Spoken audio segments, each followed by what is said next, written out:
오늘의 주요 뉴스입니다. 극심한 가뭄이 이어지던 강릉에 100mm가 넘는 비가 쏟아지며 오봉저수지 저수율이 52일 만에 상승했습니다. 한미 산업장관이 미국 뉴욕에서 관세 협상 후속 협의를 이어갔지만 대미 투자펀드 세부 내용을 두고 이견이 큰 것으로 전해졌습니다. 전국 법원장들이 사법부 독립을 강조하며 사법개혁안과 내란특별재판부 설치에 대해서 사실상 반대 의사를 내비쳤습니다. 인천 옹진군의 한 해병부대에서 병사 한 명이 머리에 총상을 입고 숨지는 사고가 발생했습니다. 시청자 여러분 안녕하십니까? 비 소식을 전하면서 이렇게 반가웠던 적이 있나 싶습니다. 극한 가뭄이 이어지던 강릉에 100mm가 넘는 비가 쏟아졌습니다. 강릉 지역의 물그릇 역할을 하던 오봉저수지 저수율도 52일 만에 상승했다고 하는데요. 취재기자 연결해 현재 상황 알아보겠습니다. 네, 장진철 기자, 비가 지금도 오고 있습니까? 네, 어젯밤부터 계속됐던 비가 지금은 보시다시피 그쳤습니다. 오다 말다를 계속 반복하다가 지금은 아예 그쳐버렸는데요. 오늘 새벽에는 호우특보까지 내려지기도 했습니다. 기우제까지 지낼 정도로 비를 기다렸던 주민들은 호우특보 소식조차 크게 반겼습니다.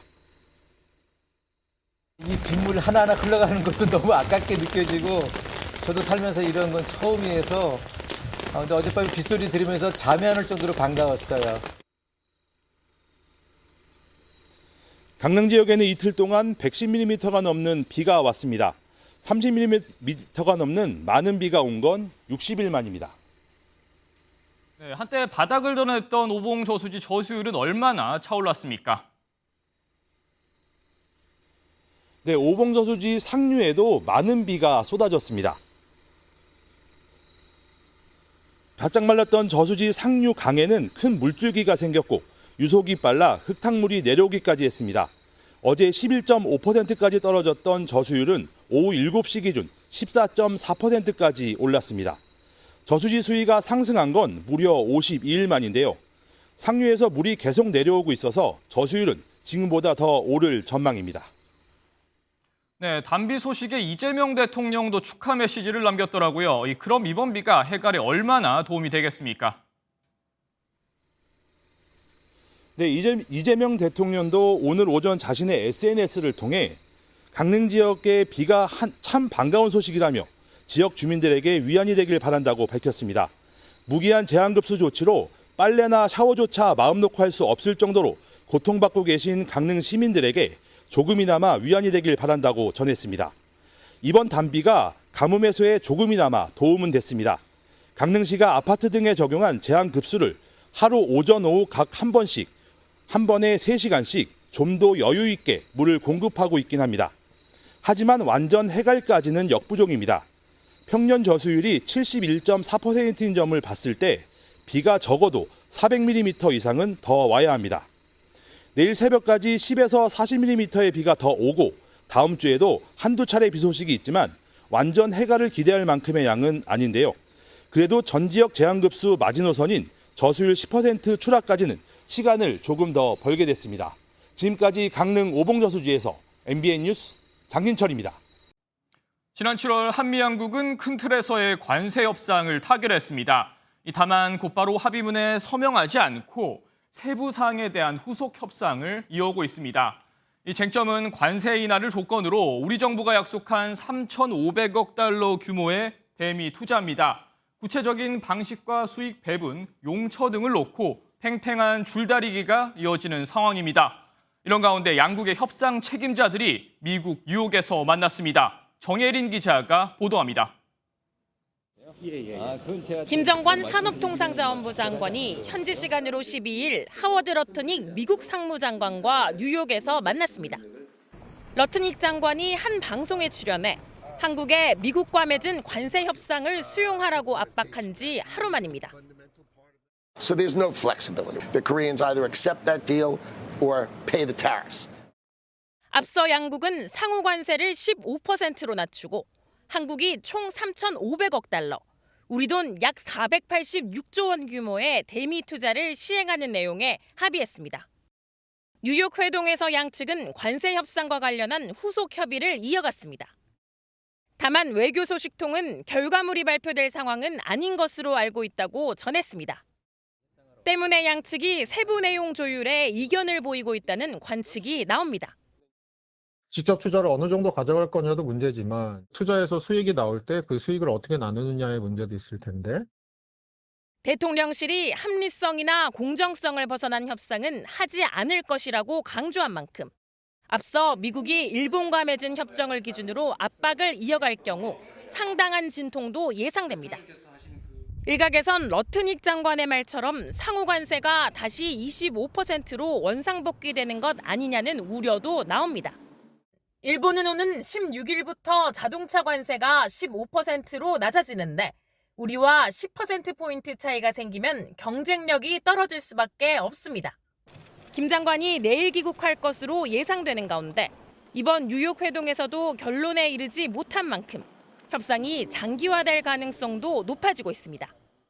MBN 뉴스 정예린입니다. 이렇듯 협상 장기화 조짐까지 보이는 상황에서 3,500억 달러 대미 투자의 수익 배분에 대한 미국의 입장을 MBN이 확인했습니다. 원금이 회수되기 전까지 양국이 수익을 50%씩 나눠 갖는 방안입니다. 일본이 미국과 서명했던 합의안과 동일한 수준입니다. 정태진 기자의 단독 보도입니다.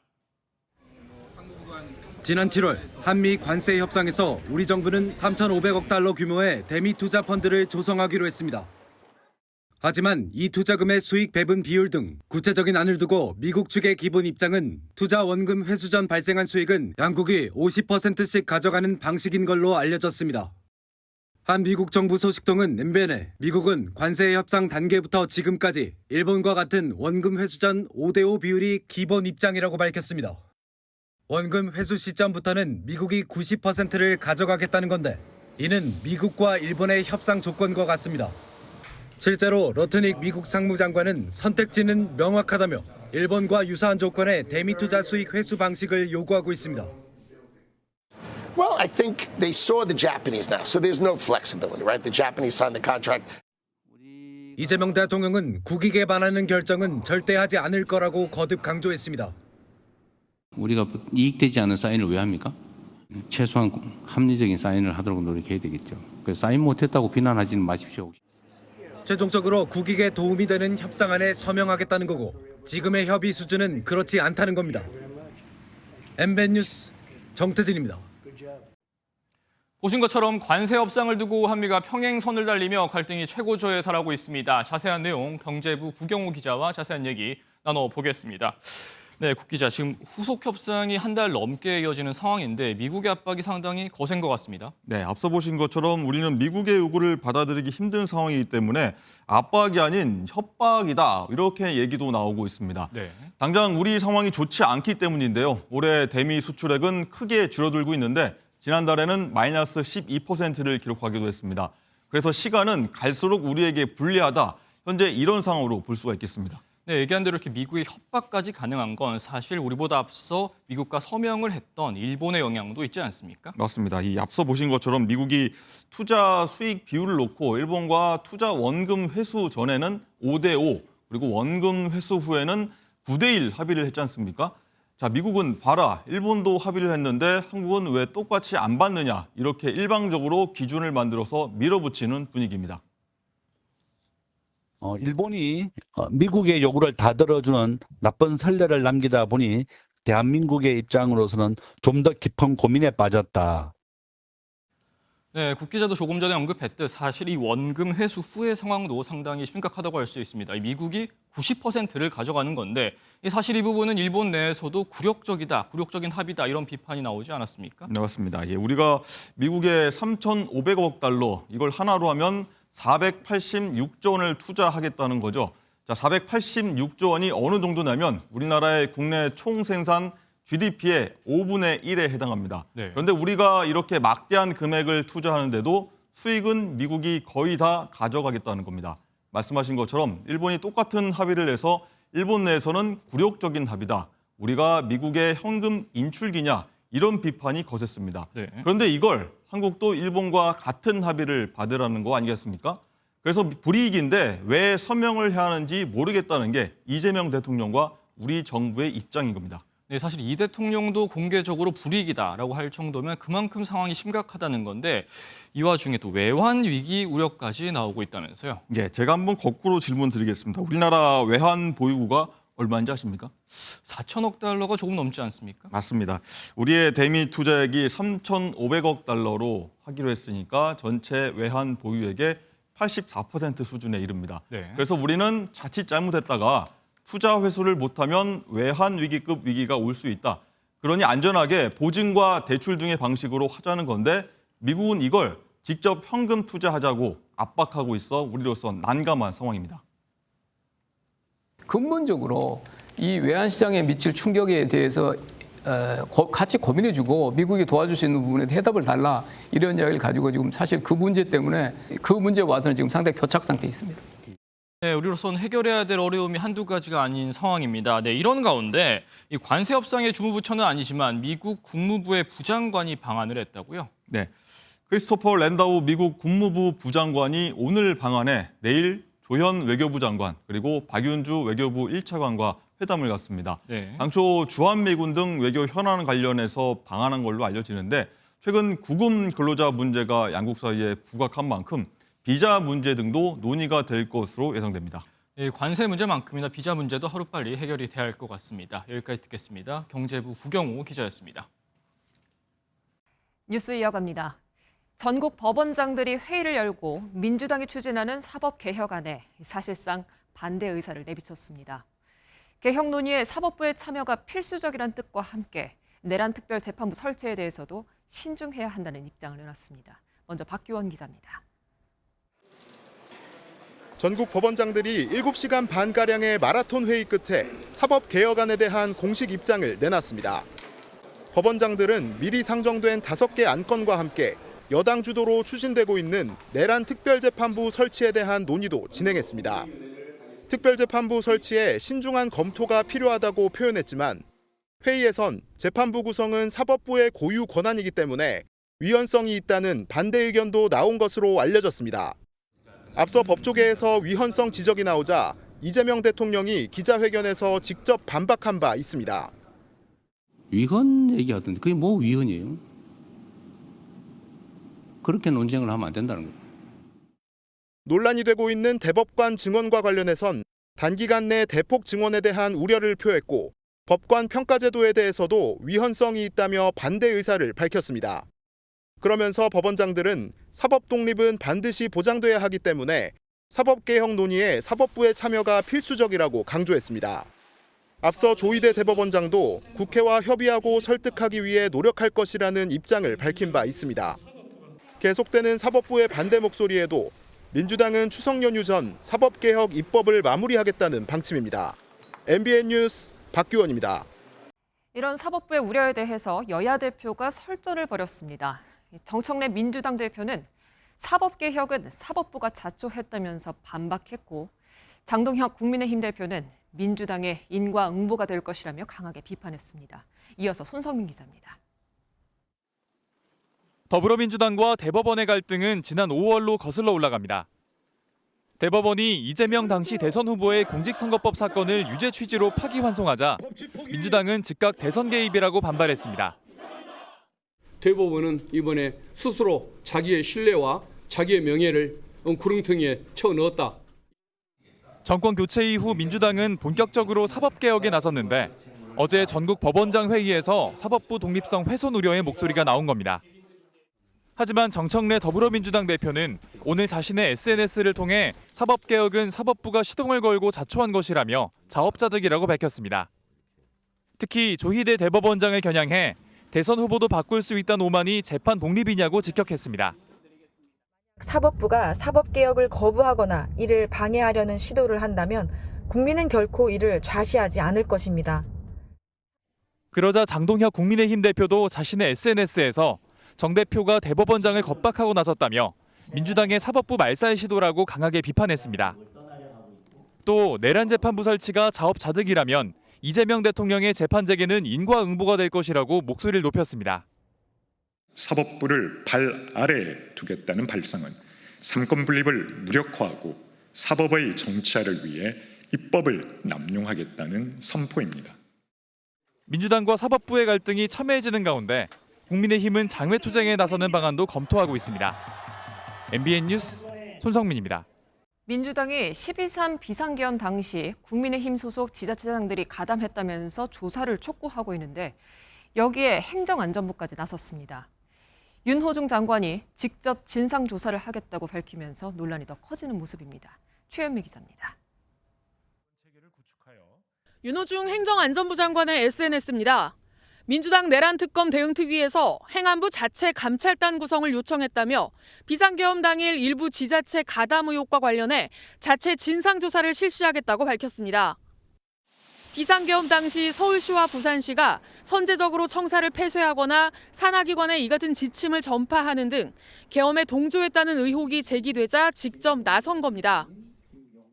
그때 지자체장들은 뭘 했습니까? 잃어버린 3시간, 10시 30분부터 비상계엄 해제 결의안이 통과된 1시 그 이후까지 도대체 이 시장들은 무엇을 했는지. 서울시는 정치 공세라며 일축했습니다. 대변인 명의로 입장문을 내고 정부마저 이성을 잃은 정치 공세에 휘둘린다면 어떻게 행정의 안정성을 유지할 수 있겠느냐며 정치 공세에 당당히 맞서겠다고 밝혔습니다. 계엄에 반대하고 계엄은 철회돼야 된다 하는 입장을 분명히 밝혔던 기억이 선명하실 텐데 이제 그럼에도 불구하고 이렇게 정말 사실관계와 정반대인 주장을 하면서 국민의힘 역시 내년 지방선거용 정치 공작이라며 내란 프레임을 씌워 야당 지자체장을 끌어내리려는 폭력적 행태라고 반발했습니다. MBN 뉴스 최은미입니다. 군부대에서 총기 사고가 또 발생했습니다. 해병대 병장이 머리에 총상을 입고 사망했는데요. 경계작전을 마치고 부대로 복귀하던 중에 벌어진 일인데 자세한 사고 경위를 강재묵 기자가 전해드리겠습니다. 오늘 오전 7시 40분쯤 인천 대청도 해병부대에서 병장이 사망하는 사고가 발생했습니다.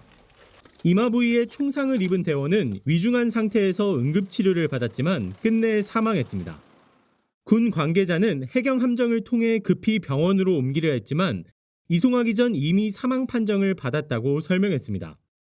사고 당시 기상 상황 또한 좋지 않아 헬기로 이송하는 것 또한 불가능했던 것으로 알려졌습니다.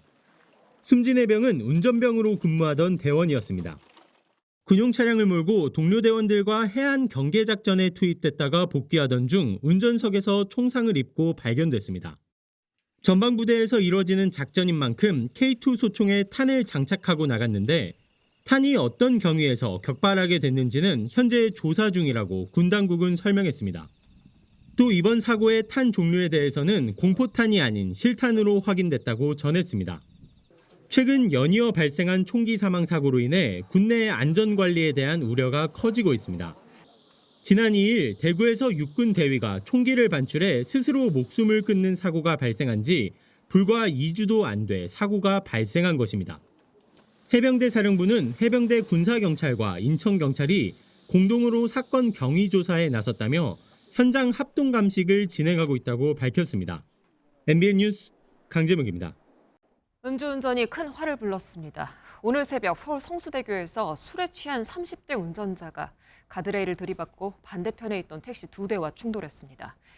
다친 사람만 8명인 이 사고를 황지원 기자가 단독 취재했습니다. 차량 한 대가 도로 경계석에 올라와 있고 택시 범퍼가 완전히 파손됐습니다. 출동한 구급대원들이 도로를 통제하며 현장은 말 그대로 아수라장이 됐습니다. 오늘 새벽 5시쯤 성수대교 남단에서 SUV 차량이 가드레일을 들이받고 튕겨나오며 뒤따르던 택시 2대와 부딪혔습니다. 사고 당시 운전자인 30대 여성의 혈중 알코올 농도는 면허 정지 수준이었습니다. 사고가 난 현장입니다. 가드레일이 여전히 심하게 파손돼 있는데요. 음주운전한 차량이 이 가드레일을 받고 튕겨나가면서 택시들과 부딪혔습니다. 이 사고로 8명이 다쳤고 이 중 7명이 병원으로 이송됐는데 모두 생명에는 지장이 없는 걸로 알려졌습니다. 경찰은 여성 운전자를 음주운전과 치상 혐의로 입건하고 정확한 사건 경위 등을 조사할 계획입니다. MBN 뉴스 황지원입니다. 이번엔 음주 추격전입니다. 만취 운전을 하던 중 경찰이 쫓아오자 시속 110km의 속도로 도망간 20대 운전자가 있습니다. 5km나 이어진 위험천만한 추격전을 추성남 기자가 취재했습니다. 새벽 시간 음주운전이 의심된다는 신고가 112에 접수됐습니다. 음주 차량의 이동 경로를 예측해 대기 중인 순찰차. 차량을 발견하자마자 쫓기 시작합니다. 좁은 골목길에서 중앙선을 침범해 내달리는 차량. 경찰의 정차 명령에 잠시 멈춰서는가 싶더니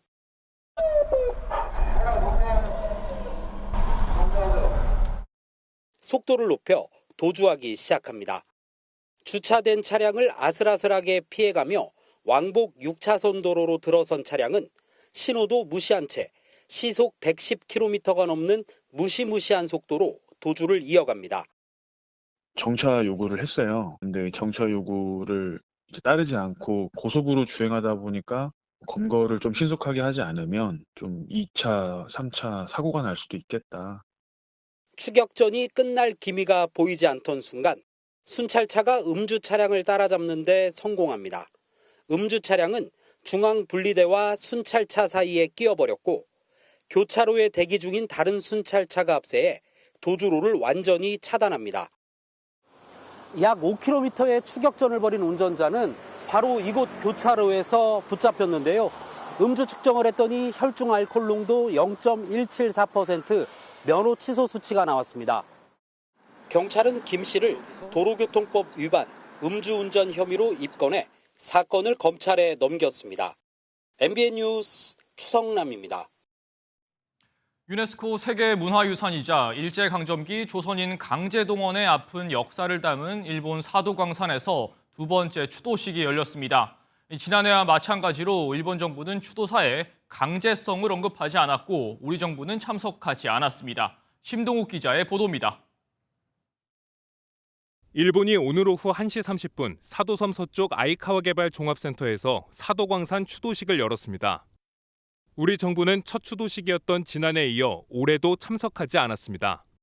추도사의 조선인 노동자에 대한 강제 동원 언급이 충분히 담기지 않았다고 판단했기 때문입니다. 그 부분에 대해서 이제 좀 명기할 수 없다라고 하는 부분은 좋아진 관계 안에서도 좀 더 들여다볼 관계나 또 조금 더 노력해야 될 부분이 서로 있지 않은가라는 생각. 2년 연속 반쪽짜리 추도식을 강행한 일본은 정부 대표로 지난해 차관급에서 한 단계 낮춰 국장급인 오카노 유키코 외무성 국제문화교류심의관을 참석시켰습니다. 오카노 심의관은 추도사를 통해 조선인 노동자가 위험하고 가혹한 환경에서 힘든 노동에 종사했다고 말했지만 노동에 대한 강제성은 언급하지 않았습니다. 1940년부터 1945년까지 사도광산에 동원됐던 조선인은 1,519명으로 파악됩니다. 정부는 시기와 장소를 조율한 뒤 현지에서 유가족을 대상으로 자체 추도식을 열 계획입니다. MBN 뉴스 심동욱입니다.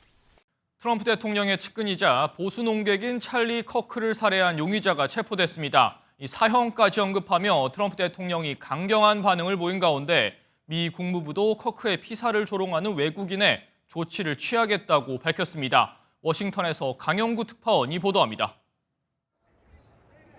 미국의 보수 농객 찰리 커크의 유세 현장을 피로 물들인 총격 사건. 용의자는 22살 백인 남성 타일러 로빈슨이었습니다. 특히 이번 체포는 가족의 신고가 결정적이었습니다. 27년간 법 집행기관에 몸담았던 아버지가 아들의 자백을 듣고 당국에 직접 알렸고 체포될 때까지 붙잡아둔 것입니다. 트럼프 대통령은 암살범이 사형을 받기를 바란다고 밝혔습니다. Well, I hope he's going to be found guilty, I would imagine, and I hope he gets the death penalty. What he did, Charlie Kirk was the finest person. He didn't deserve this. 이번 사건은 비자 문제로도 비화됐습니다. 크리스토퍼 랜도 미 국무부 부장관은 일부 외국인이 소셜미디어에서 이번 사건을 칭찬하거나 정당화하거나 가볍게 여기는 모습을 보고 충격을 받았다며 비자 제한 조치를 시사했습니다.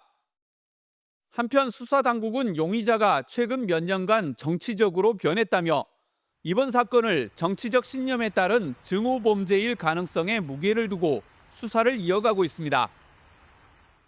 이번 사건은 미국 사회가 안고 있는 구조적 위험이 또다시 현실로 드러났다는 지적입니다. 워싱턴에서 MBN 뉴스 강영구입니다. 조지아주 구금 사태 당시 한국인들에게 쇠사슬을 채워 논란이 됐던 미 이민세관 단속국이죠. ICE가 이번엔 체포에 저항하는 이민자를 사살해 논란입니다. 미 국토안보부는 단속 과정에서 올바른 법 집행을 했을 뿐이라고 설명했습니다. 보도에 이한나 기자입니다. 검은색 조끼를 입은 미 이민세관 단속국 아이스 요원들이 인사불성이 된 한 남성을 차에서 끌어내 수갑을 채웁니다.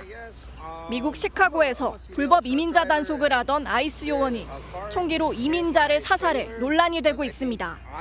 30대 멕시코 출신 이민자는 차를 정차시키고 단속 중이던 요원을 발견하고 그대로 차를 몰아 요원 한 명을 매달고 도주했고 끌려가던 요원이 쏜 총에 맞아 숨졌습니다.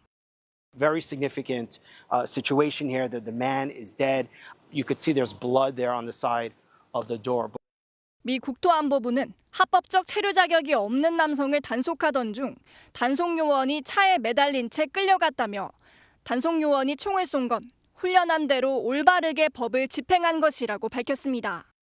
사망한 남성은 미국에서 요리사로 일한 경력이 있는데 불법 체류 여부는 아직 확인되지 않았습니다. 지역사회는 과잉 진압이라며 이번 사건에 크게 반발하고 있습니다. These tactics have led to a loss of life of one of our community members. And he is not the first, and unfortunately we don't know if he will be the last. 트럼프 행정부가 LA와 워싱턴에 이어 민주당 텃밭인 시카고를 겨냥했다는 분석이 나오는 가운데 불법 이민자 단속의 여파는 미국 내외에서 계속 확산하고 있습니다. MBN 뉴스 이한나입니다. 하루가 멀다 하기에 건설 현장 인명사고가 나는 요즘 사고를 끊어낼 수 있는 대안으로 로봇이 거론됩니다. 국내 한 연구진이 실제 교량 건설 현장에 로봇을 투입해봤는데요. 그 실험 결과가 어떻게 나왔는지 유승호 기자가 전해드립니다. 길이 35m, 무게 136톤의 걷어가 교각 공사 현장으로 들어옵니다. 상판을 떠받쳐 무게 부담을 나누는 구조물인 걷어는 정확한 위치에 올려놓아야 좌우 균형을 맞출 수 있습니다. 한국건설기술연구원에서 로봇을 활용한 걷어 설치 기술을 실제 현장에 선보였습니다. 인명사고를 방지하기 위해서 저런 거치 작업들을 사람을 대신해서 로봇을 투입하는 것이 어떻겠느냐. 로봇이 걷어에 연결되면 이후 모든 과정은 원격에서 진행됩니다. 제 뒤로 보시는 것처럼 양 끝에 로봇이 연결된 걷어가 크레인으로 교각 위 받침 인근까지 옮겨지고 있습니다. 로봇에 달린 카메라가 걷어의 위치와 균형을 실시간으로 확인해 정확한 지점에 내려놓습니다. 사람이 직접 하던 위험한 작업을 로봇이 대신하는 겁니다. 실제 건설 현장에서는 10명의 사상자를 낸 지난 2월 경기 안성시 고속도로 공사 사고를 비롯해 여전히 인명피해가 끊이지 않고 있습니다. 올해 상반기 산업재해 사망사고는 절반 가까이 건설업에서 발생했고 높은 곳에서 떨어져 숨지는 경우가 가장 많았습니다. 연구진은 이번 실증을 계기로 활용 범위를 점차 넓혀갈 계획입니다. 지금까지 안전에 대한 모든 기술들이 현장의 주변 기술들이었는데 생산성이 높아지는 체계로 바뀔 것으로 기대합니다. K로봇이 건설 현장의 효율을 넘어 안전까지 책임지는 대안으로 떠오르고 있습니다. MBN 뉴스 유승호입니다. 아침 저녁으로 선선한 가을바람이 부는 건 참 좋은데요. 비염으로 고생하는 분들이 늘고 있습니다. 일교차를 피할 수는 없으니 평소 건강관리에 힘쓰는 게 최선이라고 하는데 안병수 기자가 전해드리는 내용 잘 들어보시고요. 이번 가을 건강하게 나시기 바랍니다. 비염 환자의 코 속이 염증 탓에 무섭게 부어올랐습니다. 독일에서 비올라 악기를 켜는 음대 학생인데 최근 귀국했다 고질병이 악화되자 연주 걱정이 앞섭니다. 호흡이란 게 정말 기본적인 사람의 이렇게 에너지를 또 만들어주고 이런 건데 좀 그런 것들에 있어서 장시간 하게 된다면 조금 그런 것도 지장이 없지 않은 것 같아요. 비염은 감기와 달리 열은 없지만 콧물 색깔이 맑고 지속적인 재채기를 동반합니다. 특히 9월에는 환자가 100만 명대로 급증하는데 일상에서 원인을 찾을 수 있습니다. 가을에는 잡초들이 곳곳에 번식하는데요. 꽃가루가 바람을 타고 날리면서 이 비염을 일으키거나 악화시킵니다. 길을 걷거나 등산을 할 때 흔히 보는 돼지풀이나 쑥 같은 잡초가 대표적입니다. 게다가 요즘처럼 15도 안팎의 큰 일교차로 면역력이 떨어지면 호흡기 점막이 예민해져 염증이 생기기 쉽습니다.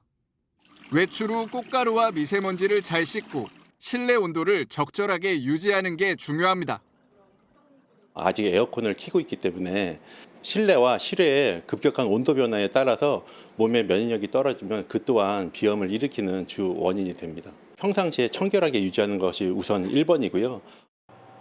또 항염 효과가 있는 대추나 생강, 오미자를 차로 끓여 마시는 것도 예방에 도움이 됩니다. MBN 뉴스 안병수입니다.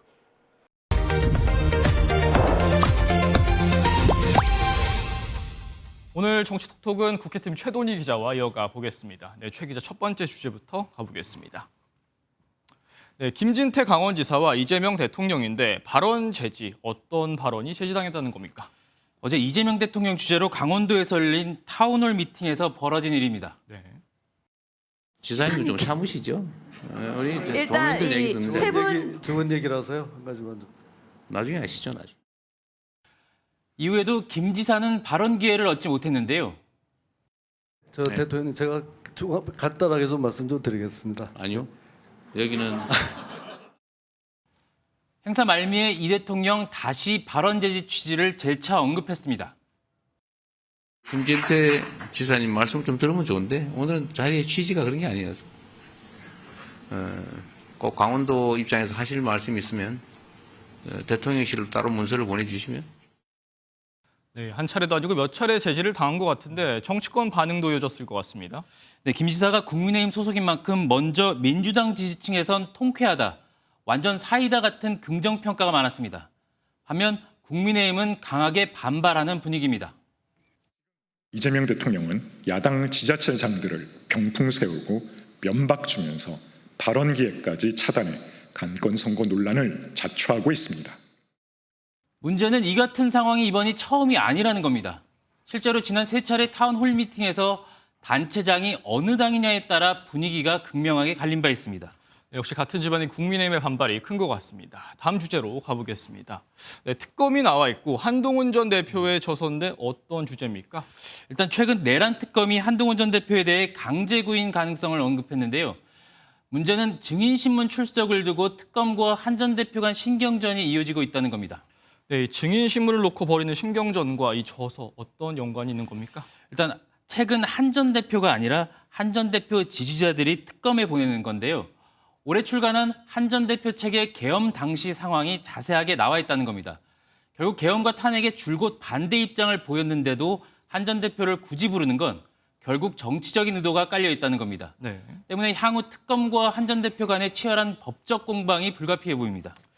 네, 한동안 행보가 뜸했던 한 전 대표 특검으로 다시 배에 오르내리는 것 같습니다. 다음 주제로 가보겠습니다. 네, 똑같은 수박, 이 수박이라고 하면 아무래도 민주당 강성 지지층과 연관이 있을 것 같습니다. 네, 이낙연 새로운 미래 상임고문이 오늘 SNS에 올린 사진 한 장이 논란이 됐습니다. 네. 추석을 앞두고 문재인 전 대통령을 예방했다는 내용인데요. 게시글 아래엔 이 고문과 문 전 대통령을 비난하는 댓글이 이어졌습니다. 이른바 수박으로 불리는 민주당 강성 지지층으로 보이는데요. 문 전 대통령은 지난 총선에서 당시 이재명 대표가 아닌 조국 대표의 힘을 실어줬다며 당시 출당 요구까지 나온 바 있고 이 고문은 지난 대선에서 국민의힘 김문수 후보를 지지해 거센 비판을 받기도 했습니다. 김문수 후보와 저는 괴물 독재국가 출연을 막고 저는 저의 한 표를 그에게 주기로 했습니다. 어느 정치인들이나 강성 지지층이 있지만 지금 민주당의 지지자들은 어느 때보다 왕성한 의사표현을 하는 모습입니다. 네, 여기까지 듣겠습니다. 지금까지 국회팀 최돈희 기자였습니다. 2025 경북국제 AI 메타버스 영상제가 구미에 이어서 포항에서도 개막했습니다. 포항 영상제에서는 AI 아트테크 어워즈와 영상 상영회를 비롯해 영화 좀비 딸의 필감성 감독이 관객과 소통하는 시간도 가졌습니다. 특히 행사 하이라이트인 AI 아트테크 어워즈에는 배우 오지호와 원기준을 비롯해 방송인 박지윤 등이 참석했습니다. 어젯밤부터 중부지방을 중심으로 많은 비가 내렸습니다. 가뭄이 극심한 강릉에도 100mm가 넘는 비가 내렸는데요. 지금은 주로 동쪽 일부 지역에 산발적으로 약한 비가 이어지고 있습니다. 강원 동해안은 오늘 저녁까지, 영남 지역은 내일 아침까지 5mm 미만의 비가 더 내리겠고요. 제주는 모레까지 최고 40mm의 비가 예상됩니다. 비가 그치고 내일은 다시 기온이 오르겠습니다. 한낮에 서울과 강릉 29도, 전주는 30도까지 올라 오늘보다 2도에서 크게는 8도 정도 높겠습니다. 내일 전국 하늘에 구름 많겠고요. 아침에는 내륙을 중심으로 가시거리 1km 미만의 안개가 끼겠습니다. 지역별 내일 기온입니다. 중부지방 서울의 아침 기온 21도로 선선하겠지만 낮에는 29도까지 오르겠습니다. 남부지방도 아침에 21도 안팎으로 시작해서 낮에는 광주가 29도, 대구는 30도까지 오르겠습니다. 다음 주 화요일 밤 수도권과 충남을 시작으로 수요일에는 전국에 또 비가 내리겠고요. 이후로는 선선한 가을 날씨가 찾아올 전망입니다. 날씨였습니다.